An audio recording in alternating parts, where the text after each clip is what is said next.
গাইতে গাইতে যাচ্ছে। মাতা পার্বতী বলছে, প্রভু এমন অন্ধ ব্যক্তি, জন্মান্ধ ব্যক্তি আপনার এমন গুণকীর্তন করছেন, আরও ভিখারি কাঙাল, ওকে কিন্তু অর্থবিত্ত দিয়ে দিন। অন্ধ নয়, চোখ সমান। বলা একটু ভুল হলো, লোকটা দরিদ্র, ভিখারি, কাঙাল। ওং নমঃ শিবায়, ওং নমঃ শিবায় করেন, হরগুরু শঙ্কর শিব শম্ভ এই মন্ত্র জপ করেন। মাতা পার্বতী দয়ার্ধ হৃদয়ে বলছেন, প্রভু ওকে একটু ধন দিয়ে দিন, ঐশ্বর্য দিয়ে দিন। বলে ও দিলেও নেবে না, ও দিলেও নেবে না। বলে দিয়ে দেখুন না আমার সামনে। তো ভগবান কিছু মোহরের থলে দিয়ে ও যাচ্ছে যে পথে, সামনে ফেলে দিয়েছে। সামনে 5 হাত গিয়ে বলছে যে অন্ধ লোক কিভাবে হাঁটে আমি একটু অনুকরণ করে দেখি তো। ও আর অন্ধ সাজার সুযোগ পায়নি, অন্ধ সাজার জায়গা পায়নি। ভগবান ফেলে দিয়েছেন মোহরের থলেটা। 5 হাত দূর থেকে বলছে, অন্ধ ব্যক্তিরাও তো পথে চলে, কিভাবে চলে একটু দেখি না অনুকরণ করে। বলে পার্বতী বললাম না, ওকে দিলেও নেবে না। অন্ধ সাজবারও আর সময় পেল না। তা আমরা এই যে ভাগবতে আসি, আপনাদের একটু প্রশ্ন করি, একটা জিজ্ঞাসা করি, এইখান থেকে আমরা ফসলটা নিতে পারি না কেন? এই যে সম্বন্ধ, এই যে ভগবত ভক্তি, এই যে অনুরাগ কেন নিতে পারি না? দেখুন একটা কথা বলি, কষ্ট পাবেন না।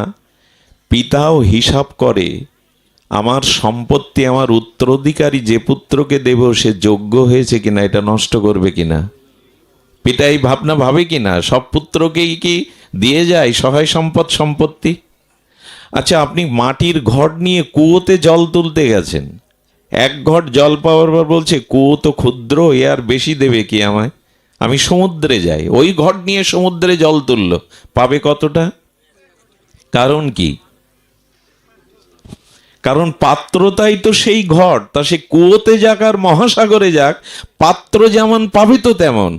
তেমন শ্রোতা হিসাবে যারা আসি, তাদের ভাগবত কৃপা লাভের জন্য একটু পাত্র হওয়া দরকার। এই পাত্ররূপ আচ্ছা, আপনার চোখ আছে, দৃষ্টিশক্তি আছে, আয়নায় নিজের প্রতিবিম্ব দেখতে পাচ্ছেন না। কারণ কি? প্রতিবিম্ব দেখতে পাচ্ছেন না দর্পণের মধ্যে, দর্পণটা ধুলোয় জমে গেছে। শুধু চোখ থাকলেই আপনি দর্পণে দেখতে পাবেন না, দর্পণের ধুলাটাও পরিষ্কার করতে হবে। দুটোই পরিষ্কার থাকতে হবে, চক্ষু এবং দর্পণ। তেমনি ভাগবত বক্তা বলে যান আমাদের সিদ্ধান্তের কথা, আমাদের আত্মকল্যাণের কথা, ভগবত ভক্তির কথা। কিন্তু আমার হৃদয়ে যদি মসৃণ না থাকে, ওখানে দেখবেন কি করে, চিনবেন কি করে নিজেকে? একটা যোগ্যতার বিষয় আছে। শ্রোতা হয়ে এলে একটা ধারণের, একটা গ্রহণের পাত্র হতে হয়। পাঠে অধিকাংশ মানুষ ঘুমিয়ে পড়ে, অলসতা প্রকাশ করে, তাদের মুখের ভাষা বলে না যে তারা আনন্দ পাচ্ছে। এখানে তারা নিতে আসেনি, অনেক জন্মে নিতে আসে নাই তারা, সুধীজন। এই জন্য নিজেকে শ্রদ্ধাশীল হয়ে ভাগবত কথামুখী হয়ে থাকুন। শ্রবণেরও একটা যোগ্যতা আমাদের বিশেষ প্রয়োজন। যোগ্যতার কথা কি বলবো, হরি কথা তো শুনছি, হরিনাম তো আমরা শ্রবণ করছি, নাম কীর্তন শ্রবণ করছি, কিন্তু যদি যদি আমাদের প্রত্যক্ষ ফলের দিকে তাকাই, তবে সেটা বড় খুব কষ্টের। কেমন জানেন? একটা দৃষ্টান্ত দিই আমাদের যোগ্যতা, আমাদের মান্যতার দিকে। এখানে যে নরনারী এবং দেবীগণ, মাতৃগণ, বাবাজিগণ আছেন, এখানে এমন কোনো সনাতনী হিন্দু আছে যার গৃহে কোনো দেব দেবী ইষ্টের পট, ছবি, বিগ্রহ নাই? আমার কথা আপনাদের হৃদয়ে যাচ্ছে কি? এখানে এমন কোনো সনাতনী হিন্দু নরনারী আছেন যাদের ঘরে বা কুটিরে, ছোট বড় হোক, কোনো দেব দেবিকা, কোনো ভগবতের পট, বিগ্রহ, ছবি নাই? সবার আছে কি না? যে যার ইষ্ট, যে যাকে ভালোবাসেন, সে দেব দেবী হোক, কৃষ্ণ, রাম, নৃসিংহ, বামন, যাই হোক, দেব দেবী হোক, স্ব পছন্দের অভিরুচির ইষ্টকে তো রেখেছেন ঘরে, রেখেছেন কি না? সবাই রেখেছেন। এবং আপনারা হরি কথা শুনছেন, সদ্দীক্ষা নিয়েছেন। কিন্তু এখন যদি প্রশ্ন করি, ভগবানের জন্য কষ্ট করে রন্ধন করে ভগবানকে ভোগ লাগিয়ে কজন পান, কয় বাড়িতে পান? আমি যদি বলতাম যে আপনারা হাত তুলুন, কার বাড়িতে দেব দেবী ভগবানের কোনো পট, বিগ্রহ নেই, আপনারা কিন্তু সবাই হাত তুলতেন, কিন্তু যখনই বলতাম যে আপনি বাজার করেন, আপনি ছেলে মেয়ে, আপনি 3 বেলা আহার করেন, ভোজন করেন, অথচ ভগবানের জন্য কষ্ট করে রান্না করে তাকে একটু নিবেদন করে প্রসাদ পান কজন, তখনই হাত সকলেই তুলবে না। হাত তুলতে বলিনি কাউকে লজ্জা দেওয়ার জন্য এই ব্যাসপীঠ না। এখানে আমাদের চেতনা উন্মেষ, আমাদের দিব্য ভগবত প্রেরণার জন্যই এখানে আসা। এই জন্য সঞ্চিত অনেক। এটা একবারও কি মনে হয় না এ সংসার তার, এ যা কিছু জগতে তারই? দেখুন ভগবানের কৃপাটা দেখুন, ভগবানের কৃপাটা দেখুন। এই যে আপনি কথা বলছেন, এই যে বাক্য, এই যে আপনি বাক্য স্ফুরণ করছেন, এটাও ভগবানের কৃপা।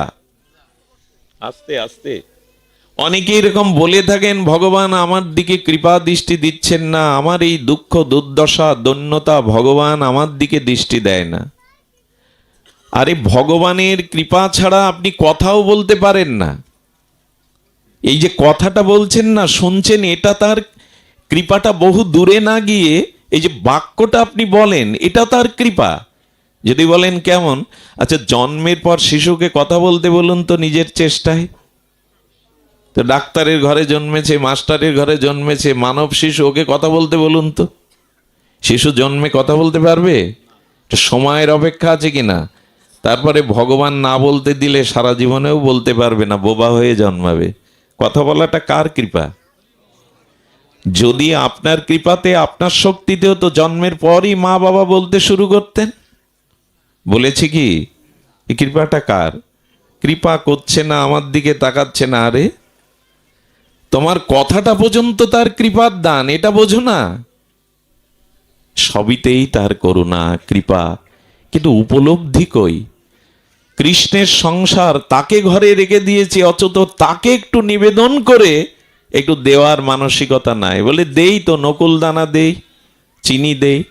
আপনি 3 বেলা চর্বশেষ্য লেজ্জ পেয়েও পাবেন, তার বস্তু পাবেন, অথচ আপনি তাকে না দিয়ে নকুল দানা, হ্যাঁ, একটু বাতাসা, একটু ফল, যা অনেকেই তুলে নিজেও পায় না।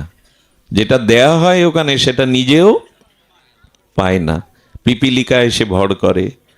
হ্যাঁ, এখন শুনছি তো অনেক, যোগ্যতা বাড়লো কই? অনেক দিন তো শুনছি হরি কথা, তো তাকে দিয়ে একটু প্রসাদ পাওয়ার মতো মানসিকতা জাগলো কই আমার মনে? সুধীবৃন্দ, এই জন্য আমাদের স্বভাব সংশোধন হওয়া দরকার। হরিকথা শুধু শ্রবণে, আর এখানে বক্তা শ্রোতা হয়ে আমরা শ্রবণ কীর্তন করছি বটে, কিন্তু আমাদের জীবনে প্রয়োজন আছে। এইখানে এত কথা হচ্ছে কেন? এই জায়গাটা তো সব গুলিয়ে গেল, সব গুলিয়ে গেল। এত কথা বলো না, মায়ের কাছে দিয়ে দাও, মায়ের কাছে দিয়ে দাও। সুধীজন, আসুন আমরা আশ্রয় ফিরে আসি। জয় রাধে। ওকে নিয়ে যান, নিয়ে ওর মার কাছে দেন। ও শিশু তো, ও বসে থাকবে না। দেখুন, আমাদের প্রথমত সেবা ভাবনাটা দরকার, খুব মূল্যবান একটি মহত্বপূর্ণ কথা। সেবা ভাবনাটা আমাদের জাগা প্রয়োজন, না হলে মনুষ্যত্বের পরিচয় আমি দিতে পারবো না। ভগবত্তার পরিচয় তো অনেক পরে, ভদ্রতার পরিচয় দিতে পারবো না, তো ভক্তের পরিচয় দেব কি যদি সেবা না থাকে? সেবাই ধর্ম, সেবাই প্রেম। এই সেবা ভাবনাটা অন্যদের প্রভু দেয়নি। আচ্ছা লক্ষ্য করেছেন না?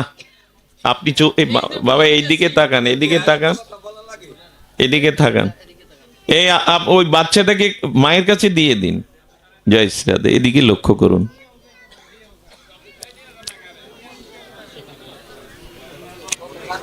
একজন কথা বললে হয়, অন্যজন বলেন না। জয় রাধে। মানুষ ব্যতীত অন্য প্রাণীদের মধ্যে সেবা ভাবনাটা নাই বললেই চলে, সীমিত।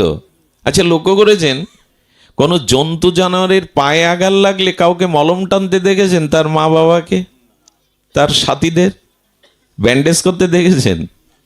করে না। সেবা ভাবনাটা ঈশ্বর ওদের দেয়নি। হ্যাঁ, ওরা গা চাটাচাটি করে, শোকাশুকি করে, শিং দিয়ে একটু চুলকিয়ে দেয়, এর বাইরে না। ঘা লাগলে ওখানে পিতামাতা ওদের যারা স্বজাতি যারা, তারা এসে মলম লাগাইতো, ব্যান্ডেজ দিয়ে দেয় তো। এটা মানুষ পারে। এখন আপনার পা কেটে যাক, সাইডের লোক আপনাকে ডাক্তারখানায় নিয়ে যাওয়া, ওষুধের ব্যবস্থা করা ওরাই করবে।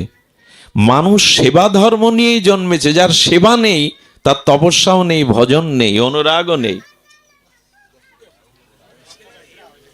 শেষ করে দিলাম। এই জন্য সেবা ভাবনাটা প্রয়োজন। সেবা আমরা নিতে শিখেছি। ঈশ্বরের সাথে সম্বন্ধ হলে তাকে সেবাই আপনার জীবনে আসবে। সেবা ভিন্ন ধর্ম, সেবা ভিন্ন প্রেম ভক্তি হয় না। যদ মহাপ্রভুর জগতে এসেছেন ভক্তগণ, দেখুন তাদের সেবাই ছিল মূল ধর্ম, সেবাই ছিল তাদের মূল উদ্দেশ্য। সেবা না করে জীবন একরকম ব্যর্থই হয়ে গেল। সেবা শুধু নেওয়ার জন্য ব্যস্ত। যাকে সেবা করবার জন্য এই জন্ম পেয়েছিলাম, এই দুর্লভ মনুষ্য জন্ম, সেবা হলো কি? সেবা অন্যদের মধ্যে নাই। পশুদের মধ্যে এই সেবা ভাবনা থাকে না, মানুষের মধ্যে এই সেবা ভাবনা ঈশ্বর দিয়েছেন, যাতে সেব্যকে সেবা করতে পারি। এই জন্য ঠাকুর নরোত্তম প্রেমভক্তি চন্দ্রিকার পয়ারে পরে এই নিবেদন জানিয়েছেন, শ্রীকৃষ্ণ চৈতন্য প্রভু দাসের অনুদাস, সেবা অভিলাষ মাগে নরোত্তম দাস। সেবার ভাবনাটা উনি জাগাচ্ছেন। কবে যুগলের সেবা করতে পারবো, কবে নিতাই চাঁদের চরণ সেবার সৌভাগ্য প্রাপ্ত হব, শুধু সেবার সেবা। কালিন্দির কোলে কেলি কদম্বের বন, রতন বেদির পরে বসাবো দুজন, হেমগৌরী অঙ্গে দিব সোয়া চন্দন গন্ধ, হ্যাঁ অধর তুলিয়া দিব তার কর্পূর তাম্বুলে। কবে বিজন করব, কবে মালতীর মালা পরাবো, এই সেবা ভাবনা জাগে কই? কবে নিতাই চাঁদের চরণ সেবা করব, কবে গৌর বলে কাঁদবো, কবে গৌর বলে সেবা অনুরাগে বৈষ্ণব বৈঠকে বসবো, কবে সাধুগুরু বৈষ্ণবের সেবার জন্য এ দেহ ক্ষয় করব, কবে? এটি বিশেষ আশীর্বাদ ছাড়া, মহাপুরুষের কৃপা বা আশীর্বাদ ছাড়া হয় না। একটা কথা বলি, ধর্ম শুধু বলবা এবং শোনার মধ্যে না, ধর্ম উপলব্ধির মধ্যে। আমি উপলব্ধি যদি না হয়, আপনার সামনে এখন মুরলীধারী ত্রিভঙ্গ মুরারি শ্যামসুন্দর ভগবানও যদি আসেন, আপনার কিছু হবে না। যদি অনুভূতি না থাকে, এক মহাপুরুষের কাছে বৃন্দাবনে গেছেন এক যুবক, গিয়ে বলছেন যে আপনি ঈশ্বর দেখেছেন? উনি বোঝাতে চেষ্টা করছেন, খোকা, ঈশ্বর দেখবার বিষয় না, ঈশ্বর উপলব্ধির বিষয়। ঈশ্বর দর্শন মানে চোখে দেখা না। দুর্যোধনও দেখেছিল, কি হয়েছিল তার? কংসও তো দেখেছিল, কি হয়েছিল তার? আপনি এরকম ভাববেন না যে শ্রীকৃষ্ণ আপনার সামনে আসে দাঁড়ালে, ত্রিভঙ্গঠাম দাঁড়ালে আপনার সব হয়ে গেল। ভগবত দর্শন মানে উপলব্ধি, উপলব্ধি হলো ভগবত দর্শন। সুধীজন, তো এই জন্য ভগবত ওনাকে বোঝাতে চেষ্টা করছেন এই মহাত্মা, ধর্ম হলো উপলব্ধির বিষয়। ও কি তা বোঝে? আপনি যখন দেখেছেন, আমাকে দেখালে আমি ভগবান বিশ্বাস করতে পারি। বারবার যখন তর্ক করছে, পাশে ছিল একটা নুড়ি পাথর, ওই নিয়ে ওর পায়ে জোরে আঘাত করেছে, সঙ্গে সঙ্গে ওটা ফুলে গেছে, যন্ত্রণা কাতরাচ্ছে। বলে ইনি পাগল না উন্মাদ? আরে জানতে এসছি উনি ঈশ্বর দর্শন করেছেন কিনা, দেখাতে পারেন কিনা, আঘাত করলেন। সাধু তখন বলছে, খুব লেগেছে না? ব্যথাটা দেখাও তো কেমন লেগেছে। ব্যথা দেখানো যায়, নীল না সাদা? বলে ব্যথাটা যেমন তোমার উপলব্ধির বিষয়, তেমন ভজন সাধন দ্বারা ঈশ্বর উপলব্ধির বিষয়, দেখার বিষয় না। এটি উপলব্ধিগত বিষয়। ঈশ্বরের উপলব্ধিটাই, উপলব্ধি না হলে ধর্ম জাগবে না। ধর্ম উপলব্ধির উপরেই দাঁড়িয়ে, অনুভূতির উপরেই দাঁড়িয়ে। সুধীবৃন্দ, সেই উপলব্ধি আমাদের কোথায়? আচ্ছা, একটা জিনিস বলি, ব্যবসায়ী যে টাকা নিয়োগ করেন, যদি লস যায়, আপনি অনুশোচনা করেন কিনা? কৃষক খেতে শস্য বা ফল ফলালে যদি সেখানে তার ফসল হানি হয়, ফসল না হয়, তাহলে সে কষ্ট পায় কিনা যে বছর ফসল উঠল না? সুধীবৃন্দ, এই জগতের প্রত্যেকটি কাজে যখন আমরা সফল না হই, সার্থক না হই, লক্ষ্যে পৌঁছাতে না পারি, তখন আমাদের বিফল মনোরথ হয়ে কষ্ট পায়। কিন্তু পুরো মনুষ্য জীবনটা যে বিফলে গেল, এর জন্য কষ্ট হয় না। অনুভূতিটা এইখানেই। আরে 2 টাকা ব্যবসায় নিয়োগ করলে যদি সেই টাকা লস যায়, তাহলে আমি কষ্ট পেতে থাকি, মানসিক বিকারগ্রস্ত হয়ে বকতে থাকি। পুরো জীবনটাই বিফলে গেল। এই জীবন কিসে সফল হয় মা? এই জীবনের সফলতা কিসে? এ প্রশ্ন যদি আসে, বাড়ি গাড়িতে, পদ প্রতিষ্ঠায়, অর্থবিত্তে, এটাও তো অনেকেই পেয়েছে, তারা তো সফলতার কথা বলেনি আমার জীবন পরিপূর্ণ। জীবন সফলতা কিসে হয়, জীবনের লক্ষ্য পূরণ কোথায় হয়, এটাও আজও আমাদের ব্যথার কারণ হলো না। 2 ফসল না হলে, অনাবৃষ্টি হলে, 2 টাকা লস গেলে ব্যবসায়ে আমি হাহাকার করতে থাকি, অথচ পুরো জীবনটাই বিফলে গেল ভজন বিনা, তার জন্য কোনো আফসোস। এই অনুভূতিটা জাগানোর জন্যই ভাগবতে আসতে হয়। তবে অনুভূতি সকলে হয় না। একটা মূল্যবান কথা বলি, আমরা এই পথ দিয়ে যেতে যেতে অনেকেই বলে, বাবা হাতটা আমার মাথায় দিন।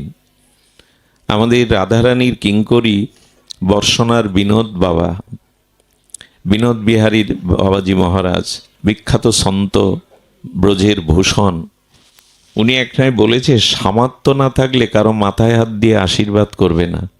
যদি সামর্থ্য থাকে তোমার, তখন করতে পারো। অনেকেই হাত জোর করে নিয়ে মাথায় নেয়।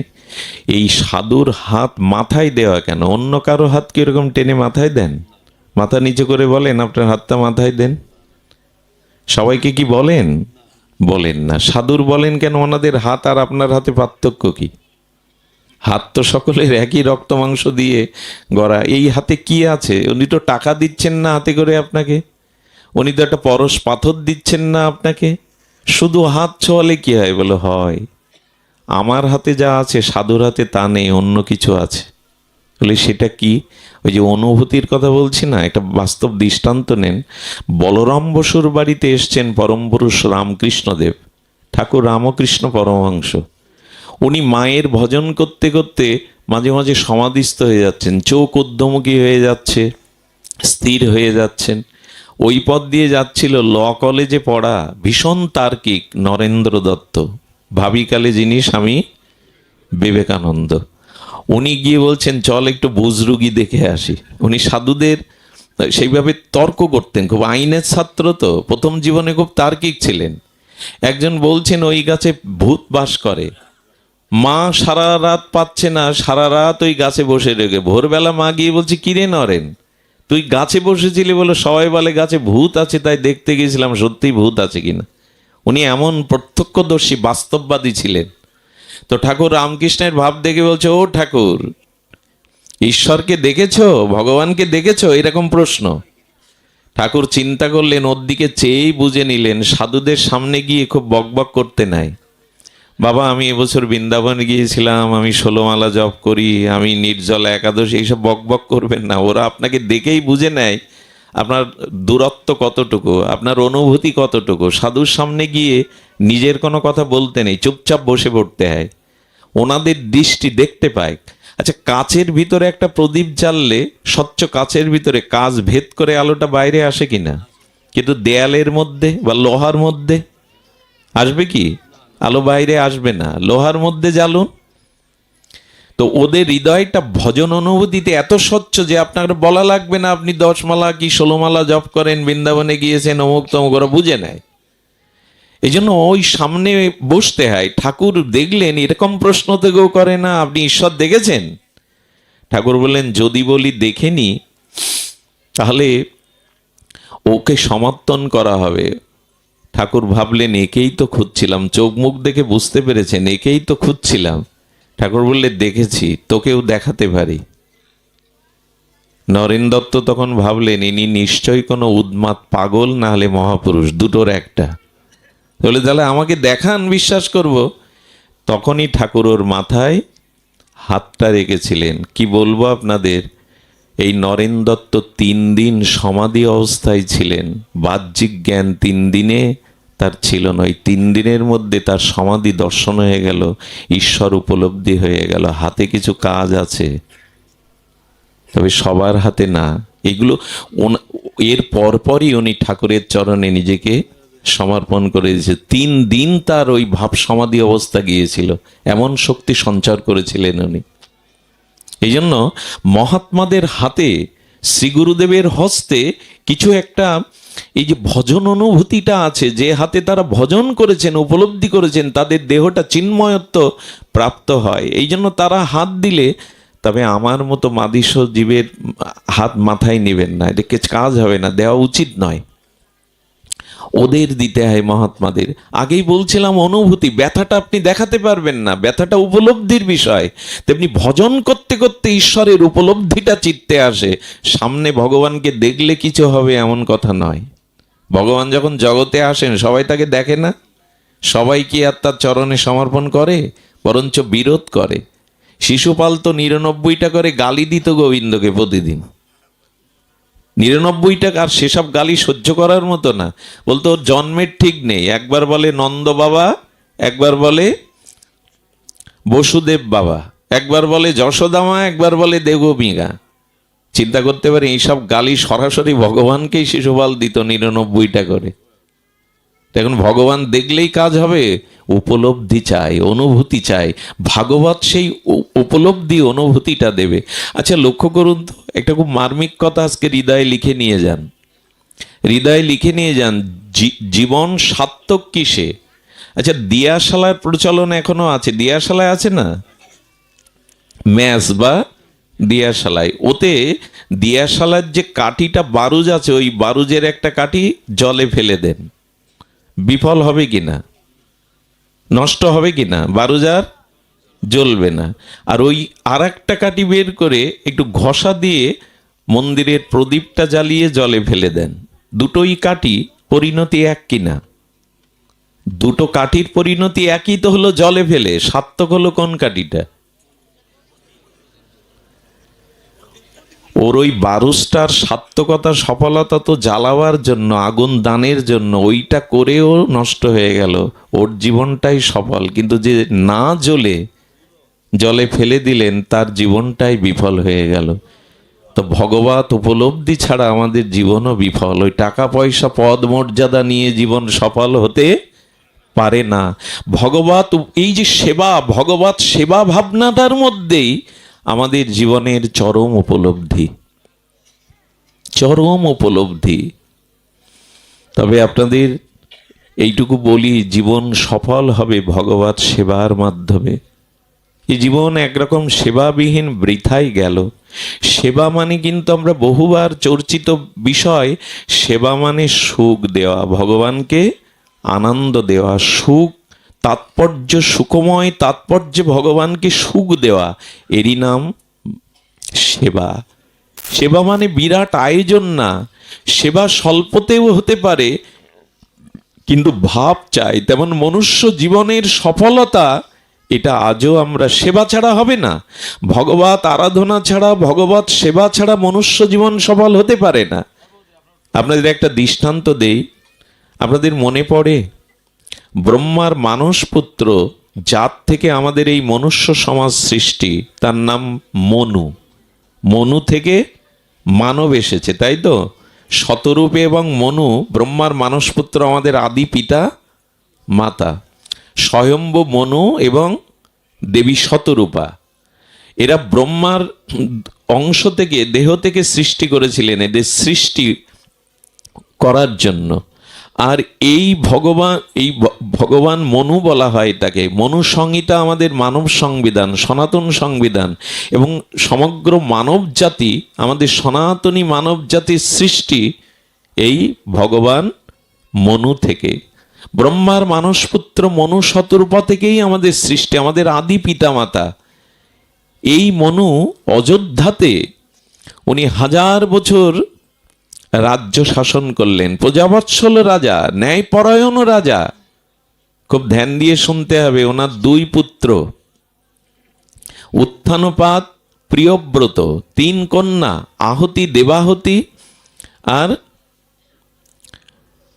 আহুতি, দেবাহুতি, প্রসূতি, এই 3 কন্যা। ওনার পুত্র কন্যাও সফল, উনি রাজা হিসাবে সফল, উনি ন্যায়বৎসল, প্রজাপরায়ণ, কর্তব্যপরায়ণ। কিন্তু বৃদ্ধ বয়সে হঠাৎ দেখলেন কানের পাশে আয়নাতে দেখছেন চুল পেকে গেছে।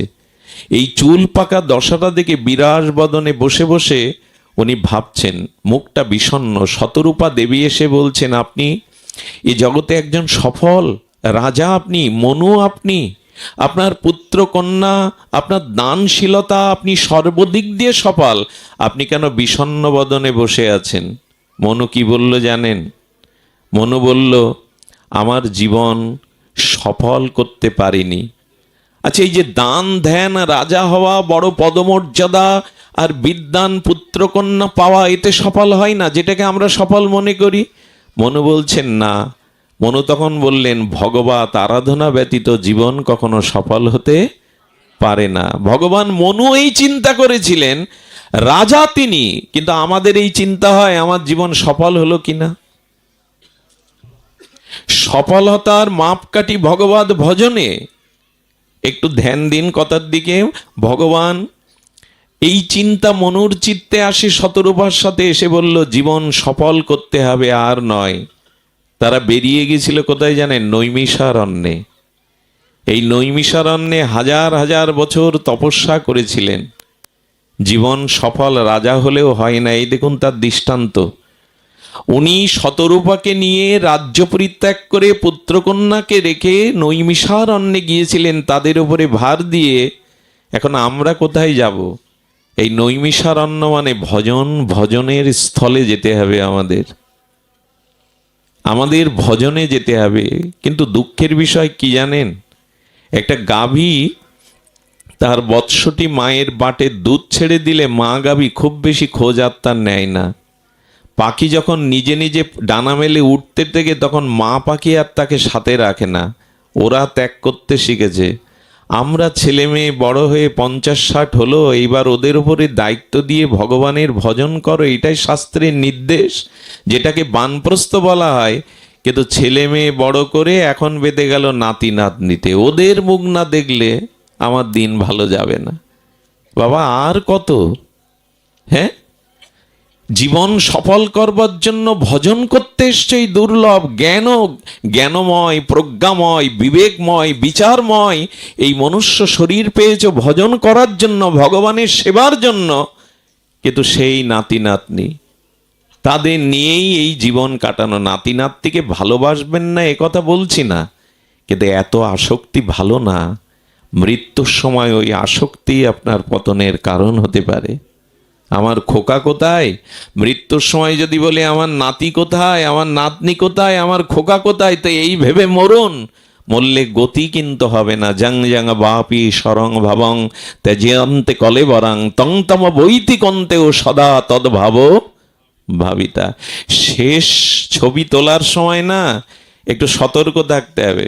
এখন তো হাতে হাতেই ক্যামেরা, মোবাইলে। আগে মানুষ 20 কিলোমিটার 10 কিলোমিটার শহরে যেত ছবি তোলার জন্য, প্রয়োজন তো একটু সাবান মেখে একটু পরিপাটি করে একটু নূতন কাঁচা জামিয়ে যেত। এখন ওই ক্যামেরার সামনে বলতো 1 2 3, এরকম আগে বলতো, রেডি হন 1 2 3। এখন ঠিক ক্যামেরার ফ্ল্যাশ পড়ার সময় ওনার নাকে একটা মাছি এসে বসেছে। উনি মনে হচ্ছে হাত দিয়ে তাড়াতে গেলে তো ছবি উঠে যাবে, ফ্ল্যাশ। উনি নাক কুঞ্চিত করতে গেছে, যদি উড়ে যায়। ছবি নেওয়ার সময় বলছে, আমার নাক তো এরকম কুচকানো না, এ ছবি আমি নেব না। ক্যামেরাম্যান বলবেন, আমি রেডি হতেই তো বলেছিলাম, 1 2 3ও বলেছিলাম। এখন আপনি যদি নাক কুচকান তা সে দোষ তো আমার ক্যামেরার বা আমার না, সেটা আপনারই দোষ। গোবিন্দ যেন বললেন, মৃত্যুর সময় যে ভাবনা ভাবতে ভাবতেই দেহ ত্যাগ করবে, পরবর্তী গতি তাই হবে। আর এখন যদি বলি ভগবান আমাকে সতর্ক করলো কই মরার আগে? সতর্ক করে, কানের পাশে চুলগুলো পাকা মানে একটা সংকেত দিয়ে দিল সময় ফুরিয়ে আসে। এই যেমন মনু চিন্তা করলেন চুল পেকেছে মানে আর সময় নাই, মনুষ্য জীবন সফল হলো না, এবার ভজন করতে হবে। কিন্তু আমরা চুল কালো করে ঢেকে দেই, তোমার নোটিশ মানলাম না। অনেক দাদু কি করে জানেন? দাঁত পড়ে গেছে, পান খবরি এতেন হামান দিস্তি আনে বাজার থেকে। ভগবানের নোটিশ আর মানি? হামানদিস্তি আনো, পানের রস পান করো, হরিনামের রস আর মুখে দিতে হবে না। ওই বেটে বেটে দাঁত নেই, এখন হামানদিস্তি, দাঁত বাদিয়েও নেই। দেখুন আর কত নোটিশ তো আসে। আচ্ছা, ভগবান যদি আপনাকে জানিয়ে দিতেন যে আপনার 50 বছর পরমায়ু, আপনি বলতে পারতেন, একটা অবকাশ থাকতো যে 40 বছর সংসারে ভোগসুখ করে নি, শেষ 10 বছর ভজন করব। কিন্তু এরকম কি জানেন আপনার আয়ু কত? নির্ধারণ কি এইভাবে ভগবান করে দিয়েছেন?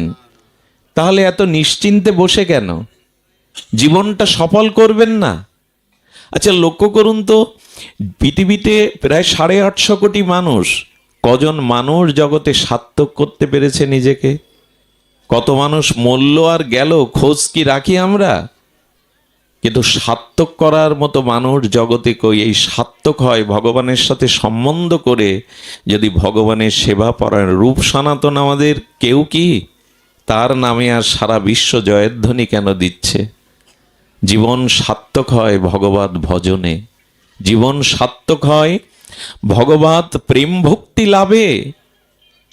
স্বামী বিবেকানন্দ বড় কলকাতার উকিল হয়ে 10টা বাড়ি গাড়ি তৈরি করতে পারত, 2-3 তিনটে চারটে প্রাসাদ সম বাড়ি করতে পারত, কিন্তু নরেন দত্ত ভারত সূর্য হতে পারত না, জাতির বিবেক হতে পারত না, জগতে পূজা পেত না, যদি রামকৃষ্ণ চরণে নিজেকে সমর্পণ না করতেন।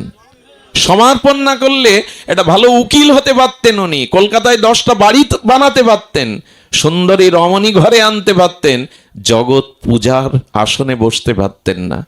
এ জীবন সফল ভগবত ভজনে।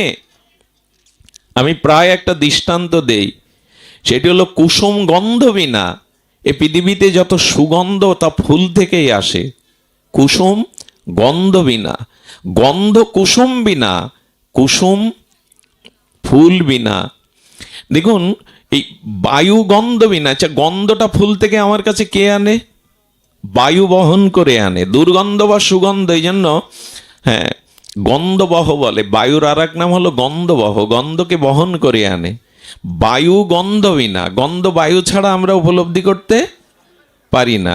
আর গন্ধ কুসুম বিনা, গন্ধ ফুল থেকে ছাড়া আসে না। আর কুসুম ভ্রমর বিনা, যে ফুলে ভ্রমর বসে না সে ফুলের সার্থকতা নাই, কারণ মধু নাই তার মধ্যে, মিষ্টতা নাই।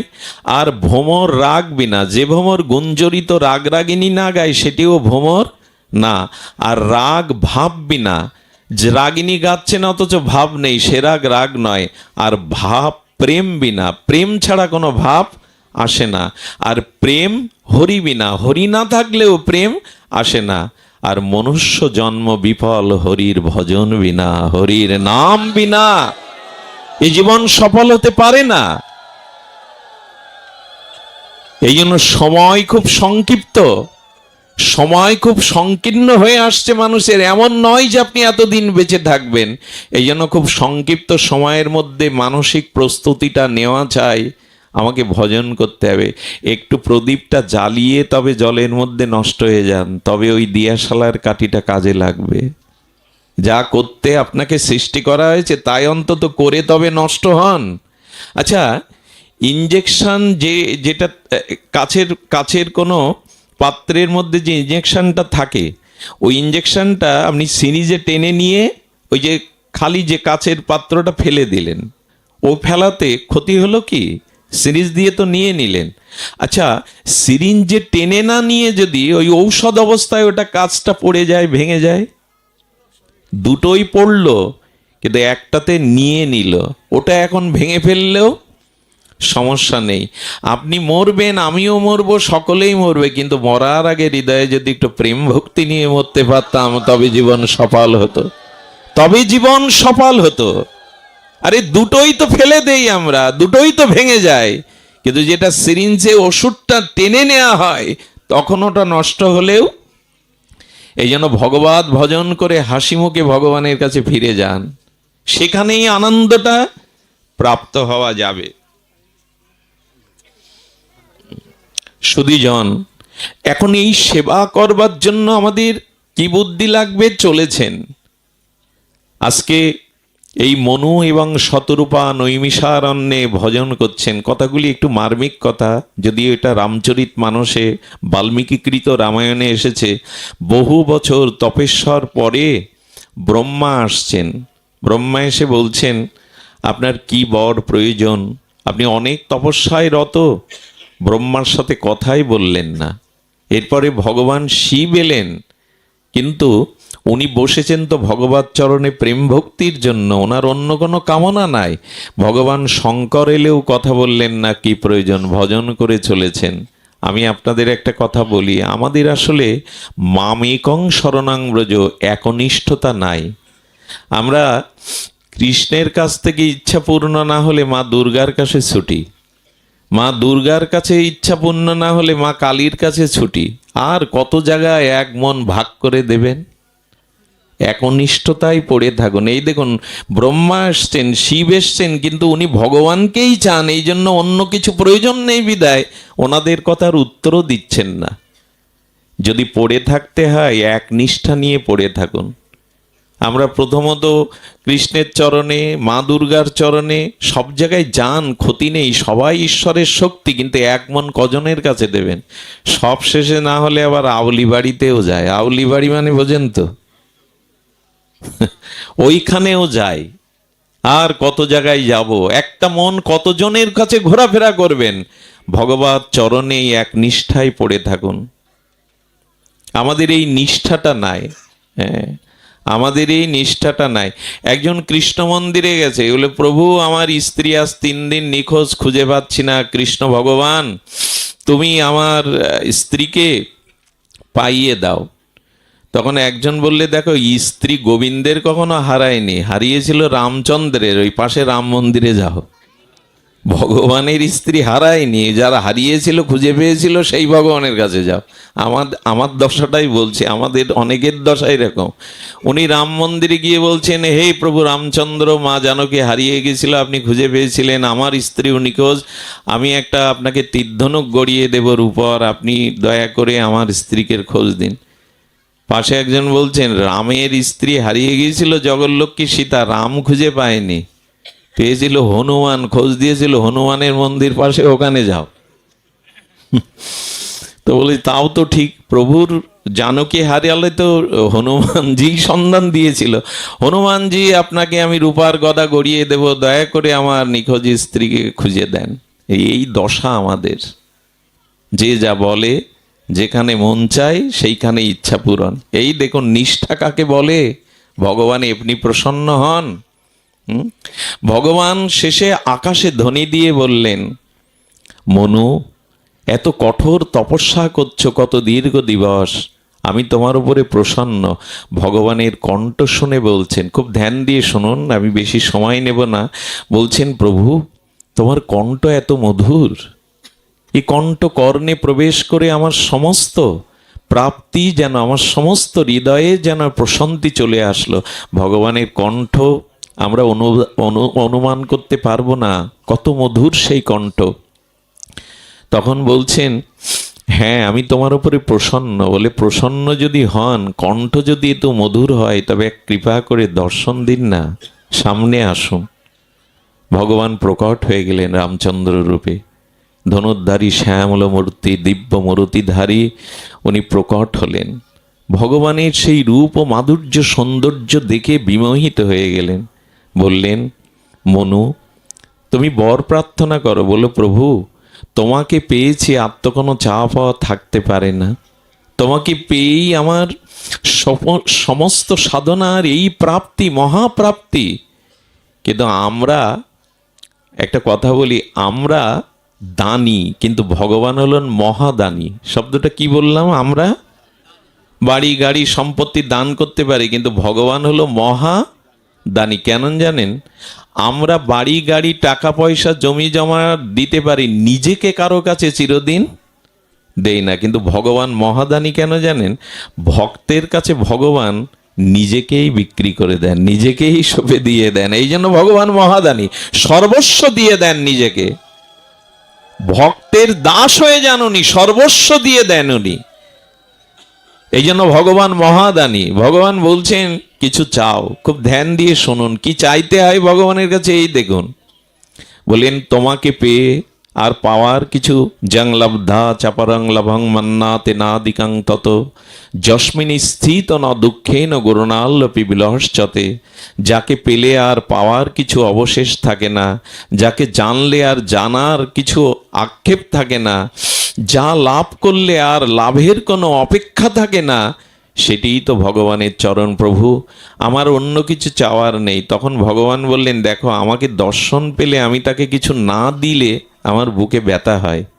মায়েদের স্তনের দুধ যদি শিশু সন্তান টেনে পান না করে, মায়ের বুক ভারী হয়, ব্যথা হয়। তো বললেন, ভক্তকে কিছু না দিতে পারলে আমার বুকেও ব্যথা হয়। ধ্রুব, আমার বুকেও ব্যথা হয়, মনু কিছু চেয়ে নাও। বললে, যদি দিতেই হয় তো এই দেন। ওই রূপ দেখে, মাধুর্য দেখে বললেন, আপনার মতো একটি সন্তান আমায় দেন। আজকের অনুষ্ঠানে একটা সার কথা আমরা বলবার প্রস্তুতি নিচ্ছি, যদি হৃদয়ে গ্রহণ করেন। বলছেন যে আপনার মতো, বলি একটু আগে যে তুমি আমায় বন্দনা করলেন, আমি একমেব অদ্বিতীয়, আমি অনন্ত, আমার সমান আর কেউ, ভগবানের সমান কেউ হতে পারে? তা তুমি বলছো আমার মতো পুত্র, তো আমার মতো তো কেউ হয় না, আমি এক এবং অভিন্ন, একমেব অদ্বিতীয়। অর্থাৎ চাওয়াটা একটু ভুল হলো মনুর, বলতে হতো তুমি আমার পুত্র হয়ে এসো। ভগবানের মতো আর কে হবে? এই জন্য ভগবান বলছেন, আচ্ছা আমার দ্বিতীয় তো কেউ নেই, আমার মতো কেউ হয় নাই, তুমি চাইলে আমার মতো পুত্র। তা একটু আগেই তো বললো প্রভু তোমার মতো আর কেহ নয়। তখন বলছে, প্রভু বুঝেছি, এক কাজ করো তাহলে, তুমি আমার পুত্র রূপে এসো। এই মনুই কে হয়ে এসেছিলেন জানে? রাজা দশরথ, চক্রবর্তী সম্রাট রাজা দশরথ হয়ে এসেছিলেন। আচ্ছা এখানে লক্ষ্য করুন, আমরা যে কিঞ্চিত হরিনাম করছি, ভগবত ভজন করছি, দীক্ষা শিক্ষা নিয়েছি, আমাদের সাধনের পরিপূর্ণতা, ভজনের পরিপূর্ণতা কিসে? খুব লক্ষ্য করতে বলছি কথাটি। আমরা যে ভজন সাধন করছি, এর প্রাপ্তি কিসে? আচ্ছা ভজনের এই তিলকমালা নেওয়াটা কিন্তু ভজনের পরিপূর্ণতা একটা অঙ্গ মাত্র, শিখা রাখাটাও একটা ভজনের অঙ্গ মাত্র। এগুলি অঙ্গ, এটি পরিপূর্ণ নয়। তো এই যে সাধুসঙ্গ, হরিকথা, হরিনাম, তিলকমালা, দীক্ষা শিক্ষা যা কিছু করছি, এর পরিপূর্ণতা কোথায়? এর পরিপূর্ণতা কোথায় জানেন? একটা দৃষ্টান্ত এসেছে, খেতে যখন আপনারা ধানের বীজ ছড়ান বা শস্যের বীজ ছড়ান, তখন মাটি ছাড়া বীজগুলো দেখা যায় কি? পরিপাটি করে, মাটি পরিপাটি করে উর্বর করে যখন শস্য আমরা ছড়াই বা কোনো বীজ ছড়াই, তখন মাটি দেখা যায়, বীজগুলো দেখা যায় কি দূর থেকে? দেখা যায় না। কিন্তু উপযুক্ত জল, নির্মল বায়ুতে যখন ওগুলো, ধানটা, সর্ষাটা যখন ওগুলো অঙ্কুর উদ্গম হয়ে ফসলের রূপ নেয়, তখন কি হয় বলুন তো? তখন আর মাটি বা ক্ষেত দেখা যায় না। কি দেখা যায়? ফসলই দেখা যায়। ক্ষেতটা ঢেকে দিয়ে তখন ফসলটাই চোখে পড়ে, ক্ষেতের মাটি আর চোখে পড়ে না। তা আপনি যে ভগবত ভজন করতেন, আপনার পরিপূর্ণতা কিসে জানেন? যখন সব কিছুর মধ্যেই, সবার মধ্যে আপনি ভগবানকে উপলব্ধি করবেন, ভগবানকে দেখবেন।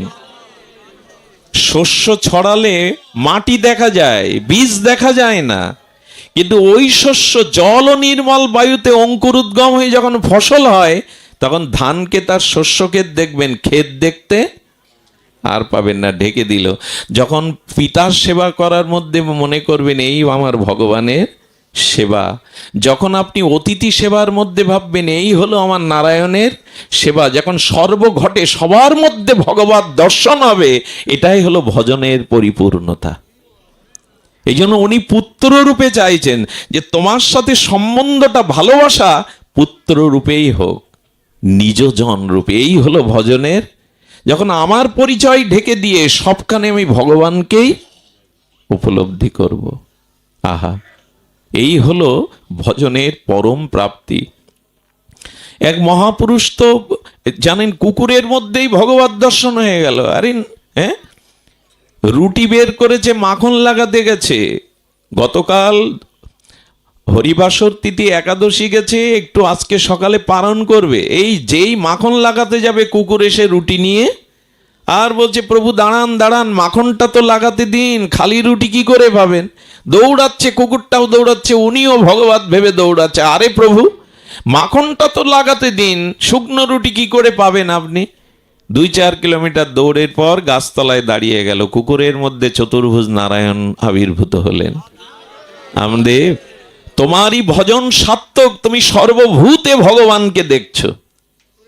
এই হলো ওই যে ফসল হলে আর মাটি দেখা, ক্ষেত দেখা, ভজনের উপলব্ধি হলো সর্বভূতে যখন আপনার ইষ্ট স্ফূর্তি হবে। এই জন্য ভক্তরাজ প্রহ্লাদ তো পাথরের স্তম্ভের মধ্যেও ভগবান দেখলেন, এবং ভগবান প্রমাণ করলেন আমার ভক্ত সবখানে আমাকে দেখে, এবং এটা মিথ্যা নয়, এটা আবেগ নয়, এটা আবেশ নয়, এটাই সত্য। আমি ভক্তের কাছে সর্বভূতে সর্ব অবস্থায় প্রকাশ হই। এই উপলব্ধি আসে তো আমাদের।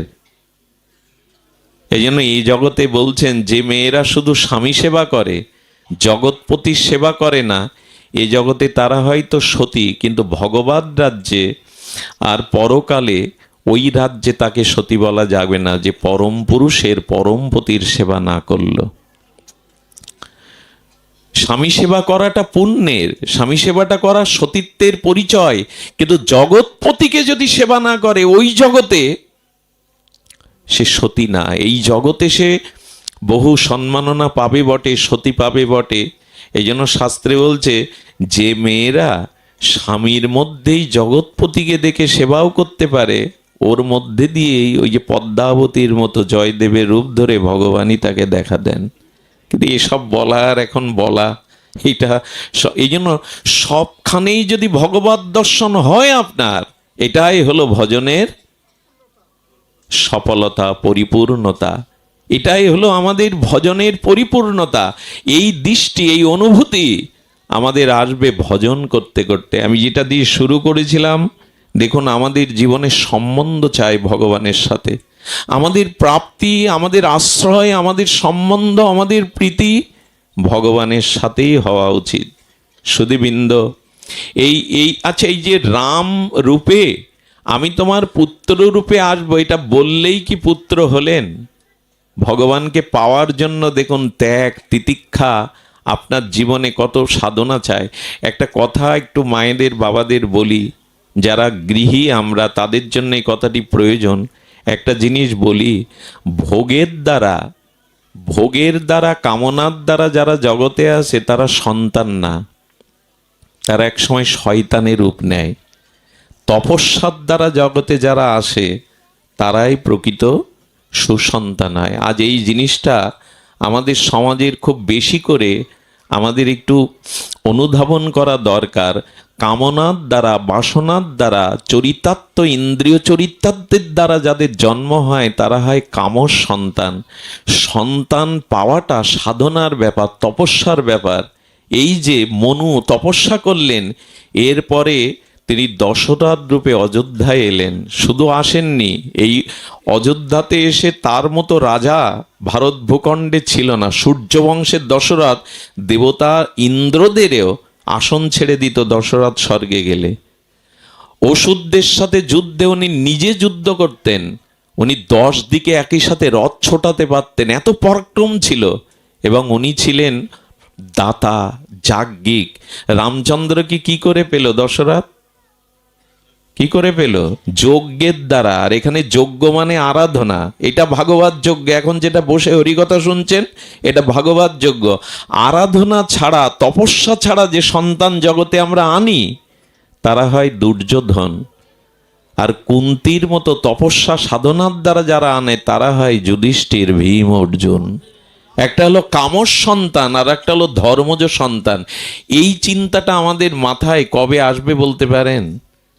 তপস্যা ছাড়া সুসন্তান পাওয়া যায় না, তপস্যারই ফসল সন্তান। এই জন্য কামনার দ্বারা, ইন্দ্র চরিতার্থের দ্বারা যারা জগতে আসে, এরা কামজ। আর জগতের এই দশা কেন? আকাশ সেই একই আকাশ আছে, পৃথিবী সেই একই পৃথিবী আছে। পৃথিবীটা আজকে নষ্ট করার পেছনে মানুষই তো দায়ী। আসলে সেই মানুষকে আমরা জগতে আনতে পারছি না, কারণ তপস্যা নাই। এই দেখুন রামচন্দ্র তথাস্থ বলল কি পেয়ে গেল, দশরথ হয়ে এসে 1000 বছর ধরে যজ্ঞ করে তবে পেতে হয়েছে। এসব কি গল্প, উপন্যাস আমরা শুনবো সারা জীবন? রামকে পুত্র রূপে পেল তপস্যার দ্বারা পূর্ব জন্মে, এবং এই জন্মে দশরথ কত দান ধ্যান যাগ যজ্ঞের দ্বারা, ঋষিদের আশীর্বাদের দ্বারা এই সন্তান পেল। আমরা সুধীজন একটু সতর্ক হন। তপস্যা ছাড়া যারা জগতে আসবে এরা ভোগ করতে আসবে, এরা ত্যাগ বৈরাগ্য এদের মধ্যে থাকতে পারে না। আজকে পৃথিবীর এই দুর্দশার কারণ মানুষ। অ্যাটম বোম কারা বানায়? আকাশ থেকে পড়ে। এই মানুষই, এই পৃথিবীটার আজকে এই দুর্দশার কারণ মানুষ, অন্য কেউ না। বৃক্ষ লতা জল আকাশ এই প্রপঞ্চ নয়, মানুষই সব কিছুর মূল। এই জন্য ভালো মানুষ তৈরি করবার জন্য এই দেখুন আমাদের রামায়ণ মহাভারত সাধারণ কোনো গ্রন্থ নয়, এগুলো ভাগবত দর্শন, জীবন দর্শন। তপস্যা করতে লাগলো দশরথ। আরো কত দাতা জানেন? আরো সেই তপস্যার দ্বারা রামই এলেন, ভগবান এলেন। সুধীবৃন্দ, কিন্তু পাওয়ারও বিষয় আছে। আচ্ছা, যদি পুত্ররূপে ভগবানকে পেলেন, মুখাগ্নিটা রাম করতে পারলেন না, এবং পিতার মরার পরে পাশেও ছিলেন না, অন্ত্যেষ্টিক্রিয়া করতে পারলেন না কেন? এই প্রশ্ন যদি আসে, এত তপস্যা করে তোমাকে পুত্ররূপে পেল, কিন্তু মৃত্যুর সময় তুমি তার পাশে থাকলেন, এমনকি মুখাগ্নি চিতার কাজটা ভরত করেছিল, রাম করেনি। এর কারণ কি? এগুলো আমাদের জানতে হবে, এগুলিই আমাদের সনাতন দর্শন। কারণ কি জানেন? দশরথ একবার স্বর্গে অসুরদের সাথে যুদ্ধ করতে করতে মোহিনী বাঁয়ের দ্বারা আক্রান্ত হয়ে স্বর্গ থেকে, রথ থেকে পড়ে যাচ্ছিলেন পৃথিবীতে। পড়লেই উনি হয়তো আর বাঁচতেন না, কিন্তু গৃদ্ধ জটায়ু, গৃধরাজ জটায়ু এসে রথ সহ দশরথকে কোল পেতে ধরেছিলেন। ওনাকে বাঁচানোর পরে বলেছিলেন যে আমি তোমাকে কি দিয়ে আশীর্বাদ করতে পারি? বললো, আপনি চক্রবর্তী সম্রাট, আপনি মহারাজ দশরথ, আপনাকে এইটুকু আমি সেবা করতে পারলাম, এতে তো আমি ধন্য। গিরিধরাজের এই বাণী শুনে অত্যন্ত প্রসন্ন হয়েছিলেন। তখন বলেছিলেন, তুমি আমার কাছে কিছু চাও, আমি তো রাজা। বলে, না, আমি যা চাই তা আপনি পূর্ণ করতে পারবেন না, কারণ আমার যা চাওয়া সেটা আপনার কাছে নাই। বলে, একবার বলুন তো। বলেন, আমার কোনো সন্তান নেই, আমি একটি সন্তান চাই। তো আপনার নেই, তো আপনি আমাকে কি আশীর্বাদ দিবেন সন্তান? তখন বলে, আজ নেই, কিন্তু জেনে রাখো তপস্যা যজ্ঞের দ্বারা আমি সন্তান পাবো। উনি তো জানতেন, ভজন করে এসছেন। এবং আমার প্রথম সন্তানকে আমি কথা দিলাম তোমাকেই সম্প্রদান করে দেব। ভগবান আদর্শকে, সত্যকে, ধর্মকে প্রতিষ্ঠার জন্য জগতে আসেন। রাম জানতেন না? রাম বাঁচাতে পারতেন না বাবাকে? ফিরে এসে বাবার অন্ত্যেষ্টিক্রিয়া করতে পারতেন না? কিন্তু বাবার সত্য রক্ষার জন্যই তো তার বনবাসে যাওয়া। এ কথা রেখেছিলেন। সীতা উদ্ধারে জটায়ু যখন পাগনা হারিয়ে ওইখানে ধুকে ধুকে মরতে থাকে, তখন একজন বলছিলেন, জটায়ু, কোথায় ত্রিলোক বিজয়ী দেবতাদের ত্রাস রাবণের সাথে তুমি যুদ্ধ করতে গেছো? বলে, সীতা আমার মা, একজন পরনারীকে একজন হরণ করে নিয়ে যাবে, দেবতারা চুপ থাকলে আমি চুপ থাকবো না। বিবেক কাকে বলে দেখুন। সীতা হরণ হচ্ছে, এটা দেবতারা দেখেনি, মনি ঋষিরা দেখেনি, কেউ এগিয়ে আসেনি সেদিন। এই গিদ্ধ জটায়ু তিনি বললেন, আমি চুপ থাকতে পারি না। বিবেক কি জিনিস দেখুন। বলে, আমি একজন পরস্ত্রী হরণ হচ্ছে, জননে আমি দেখতে পারি না। বলে, যুদ্ধ করতে গিয়ে এখন পাগনা হারিয়ে ধুকে ধুকে মরো। পাগনা থাকলে তো উড়ে যেতে পারতে, তীর্থে যেতে পারছে, যেখানে ভগবান সেখানে যেতে পারতে।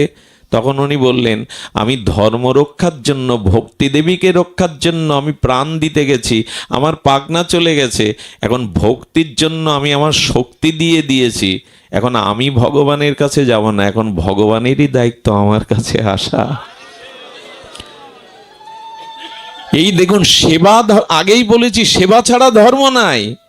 বলেন, আমি ভক্তি রক্ষার জন্য আমার শক্তি জলাঞ্জলি দিয়েছি, এখন শক্তিরই কাজ আমার কাছে আসা। এবং রাম ও কথাটি জানতেন। জানেন, জটায়ুর সামনে এসে রাম কাঁদছেন। একটা পাখিকে দেখে কাঁদবে কেন? জটায়ুকে দেখে এসেছো রাম, এসেছো তুমি? হ্যাঁ, আমি এসেছি। যখন রামের চোখে জল দেখে বলছে কাঁদছো কেন, বললে আমার বাবা হারা, আজ থেকে আপনি আমার পিতা, আসুন আমার বুকে আসুন। এই যে পিতা কথা দিয়েছিল, ভক্তের মহিমা দেখুন। রামচন্দ্রকে কেন মর্যাদা পুরুষোত্তম বলা হয়, বললেন আজ থেকে আমি পিতৃহারা নয়, আপনি আমার পিতা। বুকে জড়িয়ে ধরলেন। কি করেছিলেন জানেন? হাতের উপরে, কোলের উপরে জটায়ু দেহত্যাগ করলে তার অন্ত্যেষ্টিক্রিয়া রাম নিজেই করেছিলেন, দশরথের করেননি। কারণ রাম চোখে জল নিয়ে বলেছিলেন, হে পিতা, আপনি সঁপে দিয়েছিলেন, কথা দিয়েছিলেন জটায়ু আমার বড় পুত্রকে আমি তোমাকে দান করব, আমি পুত্রের কাজ করেছি। অন্ত্যেষ্টিক্রিয়াটা করেছিলেন তিনি। এই জন্য সেবা ছাড়া কোনো ধর্ম হতে পারে না। আজ একটা গিদ্ধ জটায়ু শগুনের সম্প্রদায়ের তিনি অধিরাজ, আজ তিনি রামচন্দ্রের বুকে দেহ ত্যাগ করলেন। প্রভু পূর্ণ ব্রহ্ম সনাতন তাকে নিজে বৈকুণ্ঠে পাঠিয়ে দিলেন এবং অন্ত্যেষ্টিক্রিয়া পিতার মতো পুত্র হয়ে করলেন। তিনি পিতার দায়িত্ব পুত্র যেভাবে পালন করে। এই জন্য কার কাছে ভগবান আসেন, কার কাছে মহাপুরুষগণ আসেন, আমাদের তপস্যা আছে, সাধনা আছে। আজ দরকার জগতে একটা ভালো পুত্রের, আজ দরকার একজন আদর্শবান ভক্তের। একটা মানুষ একটা জাতিকে জাগাতে পারে, আর তার জন্য তপস্যা চাই। কিন্তু যাদের দ্বারা এই স্বপ্নটা, এই আকাঙ্ক্ষাটা পূর্ণ হবে, সেই যুবক যুবতীরা ভাগবতে আসে না। আমাদের সনাতনী হিন্দু মায়েরা মেয়েদের, ছেলেদের এই ভাগবতে পাঠায় না, আনতে চায় না, কেন জানি না। আশ্চর্য হতে হয়, জামাইবাবু বাড়ি আসলে বড় মেয়েটার সাথে ফাংশনে, সিনেমায়, থিয়েটারে মেয়েটাকে পাঠায়, অথচ ভাগবতে আনে না। ওদেরই সামনে এই দিন, যারা জগতে বিবেকানন্দের মতো, ঠাকুর অনুকূল চন্দ্রের মতো, স্বামী প্রণবানন্দের মতো একজন মহাপুরুষকে জগতে আনবে। আর জগতের খুব বড় প্রয়োজন একজন আদর্শ সন্তানের। আমাকে অনেক আক্ষেপ করে অনেকেই বলেন, দাদাজি এভাবে রাত দিন ছুটে আপনার যা অবস্থা, আপনি মরে গেলে কাউকে রেখে যাচ্ছেন তো আপনার জায়গায়, আপনার জায়গায় কাউকে রেখে যাচ্ছেন যে সে আপনার ভূমিকাটা, দায়িত্বটা পালন করবে। এটা পাওয়া বড় মুশকিল, এই স্থানে বসানোর পাওয়া বড় মুশকিল। সনাতন ধর্মের মানুষদের জিজ্ঞাসা করুন, ছেলেকে ইঞ্জিনিয়ার, ডাক্তার, উকিল বানান, তাতে কারো আপত্তি নেই। কে না চায় আমার সন্তানটা 10-এর একজন হোক? কিন্তু তাকে ভক্ত করতে চান, তাকে বৈষ্ণব করতে চান। একটি গৃহে যদি একটা ভক্ত সন্তান জন্ম নেয়, তার 21 কুল পর্যন্ত ভগবান উদ্ধার করেন। ডাক্তার হলে সম্মান পাবেন, টাকা পাবেন ঠিকই, সার্থক মনে হবে। উদ্ধার করার ক্ষমতা ডাক্তারের নেই যদি ভক্তি না থাকে, ভজন না থাকে। তাই ডাক্তার মাস্টারের সাথে সাথে সন্তানদের একটু ভক্ত তৈরি করুন। কিন্তু এইখানেই তো পিতামাতার বাধা। যদি একটু নিরামিষ পেতে শুরু করে, তিলক নিতে শুরু করে, প্রথম বাধা বাবা মাই হয়ে দাঁড়ায়। পড়াশুনো কর, নিজের পায়ে দাঁড়া, চাকরি বাকরি কর, তারপরে ধর্ম করিস। অন্য জাতিদের দিকে তাকিয়ে দেখুন, আমাদের পার্শ্ববর্তী অন্যের ধর্মের দিকে তাকিয়ে দেখুন, তারা সন্তানকেই বলি দিয়ে দেয় ধর্মের জন্য। যা, আমার একটা ছেলেকে আমি দিয়ে দিলাম ধর্মের জন্য। তারাই সামনে এসে দাঁড়ায়। আজ তাদের ওয়াজে গিয়ে দেখুন, ওখানে কারা? ওখানে যুবকরাই প্রথম সারিতে, মিছিলের প্রথম সারিতে দাঁড়ায়। এই জাতি আমরা মনে করি যে বৃদ্ধ বয়সেই ধর্মকর্ম, বৃন্দাবনে বাস, হরিনামের মালা বৃদ্ধ বয়সেই। এই জাতির মেরুদণ্ড যদি ভাঙা থাকে, সে মানুষ উঠে দাঁড়াবে কি করে ভালো সন্তানের জন্য? আজকে যে ঘটনা, ভগবান মনু তিনি তপস্যা করে আর দশরথ রূপে যজ্ঞ করেই ভগবানকে পুত্র রূপে পেয়েছিলেন। আমাদের আশা জাগে না বংশে একজন পরম বৈষ্ণব আসুক, একজন সুসন্তান জগতে আসুক, যার দ্বারা জগতের প্রভূত কল্যাণ হবে। আমি নিবেদন করব, এইদিকে ধ্যান দিন। সাধনা ছাড়া, ভগবত চরণ আশ্রয় ছাড়া, উপলব্ধি ছাড়া এটা আমাদের জাগতে পারে না। আজ ভাগবতের এই জন্য প্রয়োজন। পিতামাতার ভূমিকার কথা বলে আজ পাঠ বিশ্রাম করি, পারলে এই ভূমিকাটা মনে রেখে যান। খুব অপূর্ব একটা লীলা, এটি বলেই আজকের হরিকথার আমি পূর্ণ বিশ্রাম রাখবো। মনে পড়ে আপনাদের বিভীষণের কথা? বিভীষণের কথা আপনাদের মনে পড়ার কথা। দেখুন, ত্যাগ না থাকলে, সেবা না থাকলে যে ধর্ম হয় না, আমি একটু আগে বললাম। আচ্ছা বলুন তো, অযোধ্যার সাথে লঙ্কার পার্থক্য কি? লঙ্কায় গিয়ে এখন কেউ প্রণাম করে তো রাবণকে? না অযোধ্যায় গিয়ে রাম মন্দির দেখে রামচন্দ্রের ধুলি ওখানে মাখতে চায়? কোন ধুলি মাখে? একটু কথা বলুন। অযোধ্যার ধুলি তো মাকে, ওটাকেই ধাম মনে করে, তীর্থ মনে করে না, ওটাই ধাম। কিন্তু লঙ্কার অযোধ্যার মধ্যে পার্থক্য, লঙ্কা তো সোনায় মোড়ানো, সোনার লঙ্কা, কেন সোনা দিয়ে বাঁধানো, সেখানে মানুষ যাবে না, ওই ধুলি মাখবে না। অযোধ্যার ধুলি কেন মাখবে? এটা অপূর্ব কথা এসেছে, মার্মিক কথা। সোনা দিয়ে মোড়ানো থাকলেই সে মাটি ধন্য হয় না, সেই স্থান ধন্য হয় না। কিষ্কিন্ধা সুগ্রীবের রাজ্য, প্রভু রামচন্দ্র বালিকে বধ করে সুগ্রীবকে বসালেন। কিষ্কিন্ধার প্রাকৃতিক শোভা আছে, পাহাড় পর্বত বনাঞ্চল, কিন্তু ওখানে গিয়ে তো কেউ ধুলি মাখে না। অযোধ্যার ধুলিতে গড়াগড়ি দিয়ে ওখানে রাম রাম করে কেন সাধুরা বসে? এর কারণ কি বাবা? কারণ একটাই, তার কারণ হলো রামচন্দ্র বললেন, শোনো, আজ বিভীষণ রাবণকে ত্যাগ করে আমার আশ্রয়ে এসেছিল, আর রাবণের পরিবর্তে ওই লঙ্কার রাজাও তিনি, তার মনে প্রথম জীবনে ইচ্ছা ছিল লঙ্কার অধিপতি হওয়ার। এই আশা নিয়েই রামচন্দ্রের কাছে গিয়েছিলেন। অর্থাৎ ওই মাটিতে ত্যাগের থেকে ভোগ বেশি। এক ভাই চলে গেল, আর এক ভাই ক্ষমতায় বসলো। এখানেও দেখুন, এখানে বালিকে বধ করে তার আপন ভাই রামচন্দ্রের সাথে সম্পর্ক করে বালিকে সরিয়ে ওই সিংহাসন সুগ্রীব নিয়ে নিল। আর অযোধ্যার দিকে তাকান, এক রাম বনবাসে গেছে, আর একজনের জোর করেও সিংহাসনে বসানো যাচ্ছে না। তিনি পাদুকা নিয়ে 14টা বছর কেঁদেছেন ওই মাটিতে, আমি তোমার দাস, আমি রাজা হওয়ার যোগ্য নই, এই আসন আমার জন্য নয়। ওখানে এক ভাইকে সরিয়ে আর এক ভাই আসন নিল, আর এখানে সিংহাসনে না বসে ভরত কি করতো জানেন? চিত্রকূটে রামকে ফিরিয়ে আনতে গিয়ে পারেনি, তাই বলেছিল আপনার চরণ দুখানা দেন।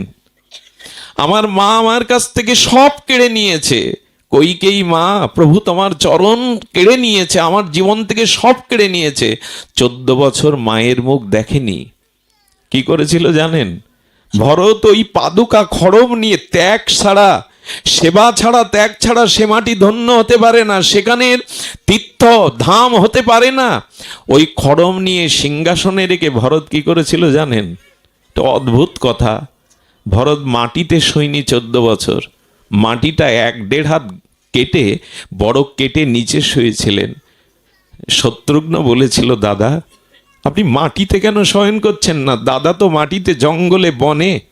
আপনার প্রভু রামচন্দ্র তিনি তো মাটিতেই শয়ন করেন, আপনি কেন মাটি কেটে নিচে শয়ন করছেন? বলেন, আমি যে তার চরণের দাস, দাস প্রভুর সমপর্যায়ে থাকতে পারে না। আমার প্রভু আমার জন্য জঙ্গলে, বনে বনে, মাটিতে শয়ন করছেন, আমি তার চরণের দাস, আমার মাটিতে শোভা পায় না।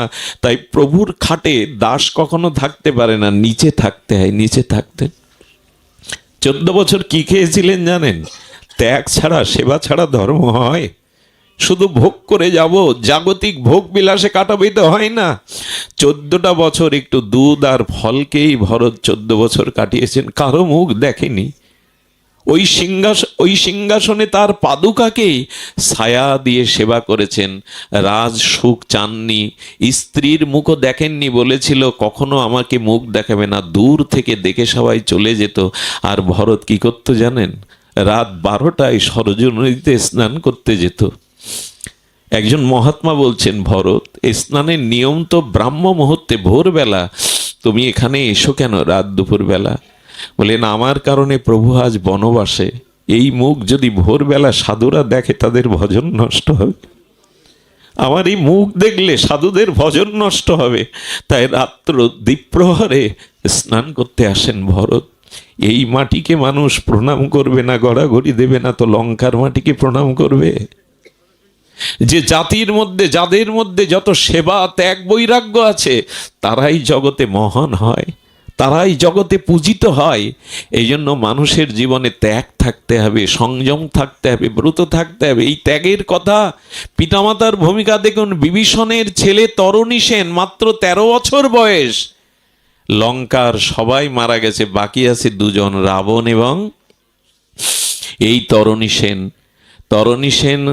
রাবণ লঙ্কেশকে গিয়ে বলছে, জেঠু আর তো কেউ বাকি নেই, আমি রামের যুদ্ধে যাব, অনুমতি দিন। বুকে জড়িয়ে ধরে বললেন, বংশের প্রদীপ দেওয়ার তো কেউ নেই, তোর পিতাও আমার কাছে নেই, আমি তোকে অনুমতি দিতে পারি না, যা মায়ের কাছে যা। দৌড়ে মায়ের কাছে গিয়ে প্রণাম করে বলছে, মা আমি রামের যুদ্ধে যাব, আমাকে সাজিয়ে দাও। মা বুকে জড়িয়ে ধরে কাঁদছে। বলল, মা কাঁদছো কেন? বললো, তোর মুখে এই কথাটা শোনার জন্যই লঙ্কাপুরীতে আজও বেঁচে আছি, যেখানে মেঘনাথ ফিরে আসেনি, যেখানে কুম্ভকর্ণ ফিরে আসে। 13 বছরের তরুণীকে পাঠাবে মা, সারা গায়ে রাম নাম লিখে দিলেন, তিলক করে দিলেন, এবং এই যুদ্ধর বেশে সাজিয়ে দিয়ে যখন চলে যাবে, তরুণী মাকে প্রণাম করে বলছেন, মায়ের আশীর্বাদ বৃথা যায় না, আশীর্বাদ করো মা, আমি যেন লঙ্কার মুখ রক্ষা করে ফিরতে পারি, যুদ্ধে জয়ী হতে পারি। ওই সেই মাথায় হাত দিয়েই মা বললেন, যা, রামের চরণ হতে আমার কোলে যেন আর ফিরে না আসিস। কোনো মা পারে তো? কোনো গর্ভধারিণী মা 13 বছরের সন্তানকে এরকম যুদ্ধ পাঠিয়ে বলতে পারে তো, রামের চরণ হতে আমার কোলে যেন ফিরে না আসিস? মা, মার আশীর্বাদ সন্তানের সফল হয়। তুমি এই কথা কেন বললে? কেন জানিস? এই চরণে ফিরে এলে, এখানে ফিরে এলে জন্ম মৃত্যু অভিশাপ ঘুষবে না। কিন্তু যে চরণে তোকে পাঠাচ্ছি, ওই চরণে যদি নিজেকে সঁপে দিতে পারিস, তবে এই অভিশপ্ত সংসারে আর আসা যাওয়া করা লাগবে না। যা তরুণী, প্রভুর চরণে যা। 13 বছরের কিশোরকে পাঠাচ্ছেন মা এই বলে। সেই রামায়ণ আমারই, সেই মহাভারত আমার, সনাতন ধর্মের এই মহামূল্যবান তত্ত্বগুলো আমরা না জানলাম, না জীবনে আচরণ করলাম, না এই সেবায় আসলাম। এ তো গেল মায়ের কথা। এবার শুনুন বাবার কথা। কি ত্যাগ এই ধর্মের, এই সনাতন ধর্মের ইতিহাস। আমাদের যে ইতিহাস, সেটি আমরা যদি উপলব্ধি করতাম, আজ এভাবে আত্মকেন্দ্রিক হতে পারতাম না। সমাজের দিকে, জগতের দিকে আমাদের এই ত্যাগ বৈরাগ্য থাকতো। রামচন্দ্রের যুদ্ধে গিয়ে যখন বাণ বরিশন করছেন রামের বাণটা ফুলের মালা হয়ে তরণীর গুলে পড়ছে। কারণ কি জানেন? ও তো ভক্ত, সমস্ত গায়ে রাম নাম লেখা, নাম আর নামিতে কোনো। তো প্রভু কার গায়ে বাণ মারবেন? ওই দেহটাই তো রামের চরণে সঁপে দেওয়া। রাম নাম এবং নামীর সাথে কোনো নাম এবং নামী অভিন্ন।